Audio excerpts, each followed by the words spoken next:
പല പ്രാവശ്യം വായിച്ച് പ്രാർത്ഥിച്ച് അത് ഹൃദയത്തിനകത്ത് സൂക്ഷിക്കണം. ഈ വചനം നിങ്ങളുടെ ജീവിതത്തിന്റെ വിടുതലായി മാറും. സാക്ഷ്യങ്ങൾ ഓരോന്നായി വെളിപ്പെട്ടു വരും. ദൈവത്തിന്റെ അത്ഭുതകരം കാണാതിരിക്കില്ല. കാരണം അത്ര ജീവനുള്ള ശക്തിമേറിയ വചനമാണ് കേട്ടുകൊണ്ടിരിക്കുന്നത്. നമുക്ക് ഈശോയുടെ ആശീർവാദം സ്വീകരിക്കാം. നമ്മുടെ കർത്താവ് ഈശോ മിശിഹായുടെ കൃപയും പിതാവായ ദൈവത്തിന്റെ സ്നേഹവും പരിശുദ്ധാത്മാവിന്റെ സഹവാസവും നിങ്ങളോടുകൂടെ ഉണ്ടായിരിക്കട്ടെ. നിങ്ങളുടെ കുടുംബത്തിനകത്തുണ്ടായിരിക്കട്ടെ. രോഗങ്ങളിൽ നിന്നും, അപകടത്തിൽ നിന്നും, ദുർമരണത്തിൽ നിന്നും എല്ലാം സ്വർഗത്തിലെ ദൈവം നിങ്ങളെ സംരക്ഷിക്കട്ടെ. രോഗങ്ങളിൽ നിന്ന് സംരക്ഷിക്കട്ടെ. ദീർഘായുസ്സും നല്ല ആരോഗ്യവും സന്തോഷവും സമാധാനവും തരട്ടെ.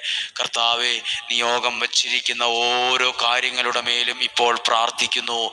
ദൈവമേ, അവരെഴുതിയിട്ടിരിക്കുന്ന ഒന്നാമത്തെ നിയോഗം, രണ്ടാമത്തെ നിയോഗം, മൂന്നാമത്തെ നിയോഗം, ആ കുടുംബത്തെ അവരുടെ മനസ്സിന്റെ വിഷമ